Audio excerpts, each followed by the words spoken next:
ప్రభువైన యేసుక్రీస్తు నామంలో మీ అందరికీ నా హృదయపూర్వకమైన వందనాలు తెలియజేస్తున్నాను. దేవుడు నాకు దయచేసిన మరి యొక్క తరుణాన్ని బట్టి, సమయాన్ని బట్టి దేవునికే నేను కృతజ్ఞతాస్తుతులు, వందనాలు తెలియజేస్తున్నాను. నేను ముందు ఒక చిన్న స్టోరీ చెప్తాను. ఒక అడవిలో ఒక సింహం ఉందంట. ఒకటే సింహం కాదు, సో మెనీ. కాకపోతే ఒక లయన్ గురించి మనం నేర్చుకుందాం. చూద్దాం ఆ స్టోరీ. అయితే ఆ యొక్క లయన్, ఆ యొక్క సింహము ప్రతిరోజు దానికి ఏదో ఒక జంతువుని చంపి వేటాడి తినందే దానికి నిద్ర రాదంట. ఎందుకంటే అది అడవికి రాజు. Who is the king of the forest అని అంటే చిన్నపిల్లలు కూడా the lion is the king of the forest అని చెప్తారు. సో ఈ యొక్క లయన్, ఈ సింహము రోజు జంతువుల్ని వేటాడి చంపేస్తుంది. ఉదయము, మధ్యాహ్నము, సాయంత్రము, ఎప్పుడంటే అప్పుడు దానికి ఆకలి లేకపోయినా కొన్నిసార్లు కావాలని కూడా చంపేస్తుంటదంట. అయితే ఈ యొక్క లయన్ యొక్క వేటకు చాలా జంతువులు, అడవిలో ఉన్న జంతువులన్నీ భయపడిపోయి ఒకరోజు ఒక ఫారెస్ట్లో మీటింగ్ ఏర్పాటు చేసుకున్నాయి. అన్ని జంతువులు పిలిచాయి. ఏనుగులు, గుర్రములు, ఇంకా డిఫరెంట్ టైప్స్ ఆఫ్ యానిమల్స్ అన్నీ కూడా టుగెదర్‌గా కలిసి ఒకరోజు మీటింగ్ ఏర్పాటు చేసుకున్నాయి. ఆ యొక్క మీటింగ్‌లో వీళ్ళు మాట్లాడుకుంటున్నారు. చూడండి జంతువులారా, స్నేహితులారా, ప్రతిరోజు ఈ యొక్క సింహము మనల్ని ఏం చేస్తుంది? ఏదో ఒక జంతువుని పట్టి వేటాడి చంపేస్తుంది. ఉదయం ఒకటి, మధ్యాహ్నం ఒకటి, సాయంత్రం ఒకటి, ఇలాగ ఈ సింహం అన్ని జంతువుల్ని చంపితే చివరికి కొద్ది రోజుల్లో మనం ఏమైపోతాం? మన సంఖ్య తగ్గిపోతుంది. మనమంతా చచ్చిపోతాం. కొద్ది రోజులకు అసలు ఏ యానిమల్ కూడా మిగిలి ఉండదు. కాబట్టి ఈ సింహం నుండి మనల్ని మనం ఏం చేయాలా? కాపాడుకోవాలి. సింహము ఆకలితో ఉండడానికి అది ఇష్టపడదు. ఈ యొక్క మీటింగ్ ఏర్పాటు చేసుకున్నాక ఒక ర్యాబిట్, ఆ కుందేలుకు ఒక ఆలోచన వచ్చింది. స్టోరీ డిఫరెంట్, బట్ నేను షార్ట్‌గా వెళ్తున్నాను. ఈ యొక్క కుందేలు ఒక ఐడియా చెప్తుంది. నేనే ఆ యొక్క సింహం దగ్గరికెళ్ళి నేను మాట్లాడతాను. మిమ్మల్ని అందరిని నేను కాపాడే ఒక ఐడియా చేస్తాను. ఒక ప్లాన్ వేస్తానని చెప్పి కుందేలు ఏం చేసిందంటే సింహం దగ్గరికెళ్ళి చెప్పిందంట.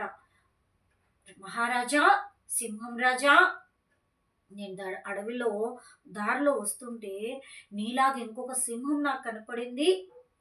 అది నన్ను చూసి చంపడానికి వచ్చింది. నేనే ఈ అడవికి రాజునని చెప్పి గట్టి గట్టిగా అరుస్తుంది అనంటే ఈ సింహం అన్నాడంట, నేనుండగా ఇంకొక రాజు ఎట్లుంటాడు? నేనే కదా రాజుని, నేనే కదా నిన్ను చంపాలా? నువ్వు ఇంకొకరు ఉన్నారని చెప్తావే? అయ్యో కాదు, నేను చెప్పేది నిజము. వేరే రాజు ఉన్నాడంట, నన్ను చంపేస్తానని నన్ను పరిగెత్తిస్తే నేను పారిపోయి వచ్చాను అంటే, ఎవడు వాడు? రా చూపిద్దురా అని చెప్పి కుందేలు తీసుకొని సింహము వస్తే అదొక బావి దగ్గరికి వచ్చి నీళ్ళలో చూపించి, అదుగో చూడు రాజా, ఆ సింహమే నన్ను చంపుతానని భయపడిందంటే ఈ సింహము ఆ నీళ్ళలో తొంగి చూస్తే దీని రిఫ్లెక్షన్ అక్కడ పడుతుందన్నమాట. దాని నీడే ఆ నీళ్ళలో కనిపిస్తుంది. అది నిజంగానే సింహం అనుకొని ఏం చేసిందంటే, నేనుండగా నువ్వెట్లా రాజు అవుతావు, నిన్ను కూడా చంపేస్తా అని దూకేసింది. నేను ఎందుకు ఈ యొక్క స్టోరీ చెప్పానంటే, సింహము ఆకలితో ఉండడానికి ఇష్టపడదు. దానికి ఏది కూడా కొదువ అనేది ఉండదు. ఏ జంతువు కనిపిస్తే ఆ జంతువుని వెంటాడి దాన్ని చంపి తింటుంది. ఇదే వాక్యము కీర్తనల గ్రంథం 34వ అధ్యాయం 10వ వచనంలో నేను చదువుతాను, జాగ్రత్తగా వినండి. సింహపు పిల్లలు లేమి గలవై ఆకలి గొనును, యెహోవాను ఆశ్రయించు వారికి ఏ మేలు కొదువై ఉండదు. ఒక అడవిలో నివసించే సింహమే కానీ, సింహ పిల్లలే కానీ వాటికి కొదువ అనేదే ఉండదు. ఒకవేళ కొదువ ఉన్నా కూడా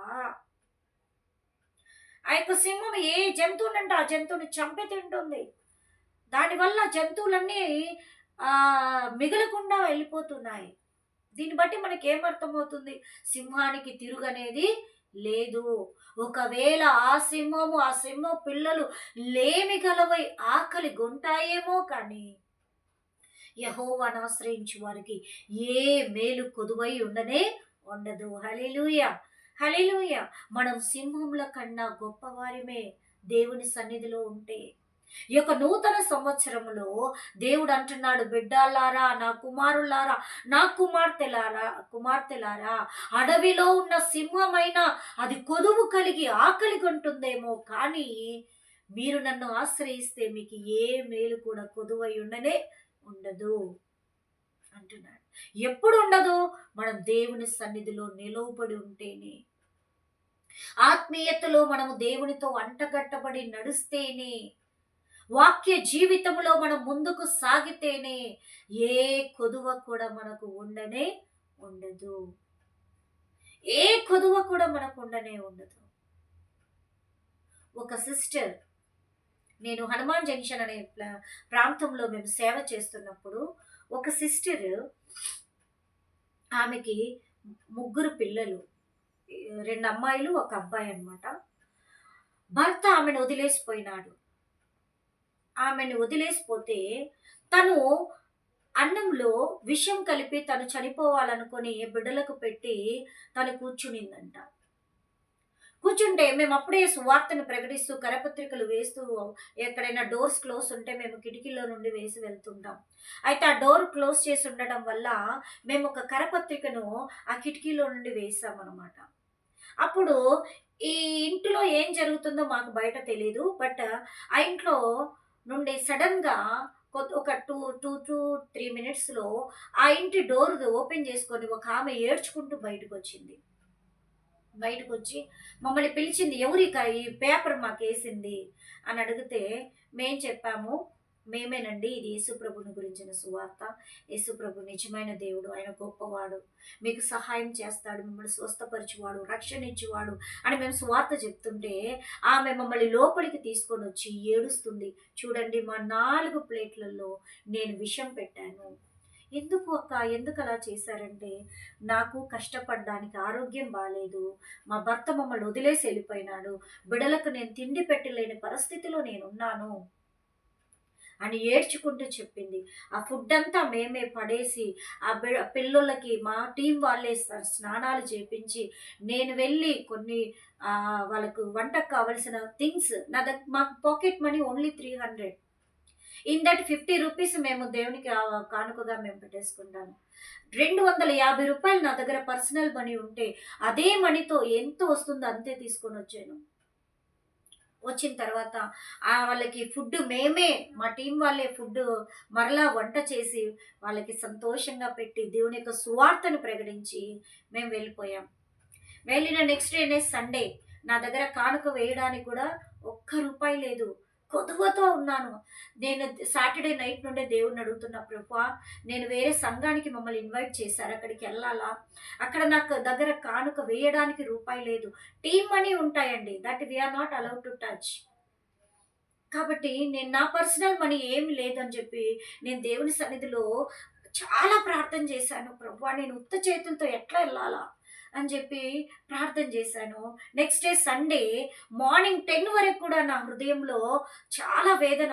₹1 లేదు, నేను ఏం వెయ్యాలా కానుక అని. ఆ లోపల ఒక బ్రదర్ వచ్చినాడు. వచ్చి మమ్మల్ని ఫిలిం కోసమని వేరొక ఊరికి మమ్మల్ని ఇన్వైట్ చేసి, ఇది టీమ్‌కి కాదు సిస్టర్ నేను డబ్బులు ఇచ్చేదని చెప్పి మా అందరికి 200 5 మెంబర్స్, టీమ్ మెంబర్స్, మాకు 200 ఆయన ఇచ్చేసి వెళ్ళిపోయినారు. నేను అదే 200 పట్టుకొని మా రూమ్‌లో ప్రేయర్ హాల్లోకి వెళ్ళి నేను దేవుడికి నిజంగా 200 అట్లే పట్టుకొని ఏడ్చి దేవుని సన్నిధిలో ప్రార్థన చేసినాను. అప్పుడు దేవుడు నాకు బయలుపరిచిన మాట, సింహపు పిల్లలు లేమి గలవై ఆకలి గొనును కానీ యెహోవాను ఆశ్రయించు వారికి ఏ మేలు కొదువై ఉండదు. ఆ కుటుంబంలో మేము సహాయం చేశాము, దేవుడు నా కొరతను తీర్చేసినాడు. అట్లే మరలా వస్తా మేము ఆ కుటుంబానికి నేనెంతో నాకున్న దాంట్లోనే వారికి సహాయం చేస్తూ వచ్చినాను. దేవుడు ఏ రోజు కూడా నాకు కొరత అనేది లేకుండా దేవుడు నన్ను నడిపించినాడు. నా యొక్క వ్యక్తిగత సాక్ష్యమే నేను చెప్తున్నాను. సింహపు పిల్లలు లేమి గలవై ఆకలి గొనును కానీ యెహోవాను ఆశ్రయించు వారికి ఏ మేలు కొదువై ఉండదు.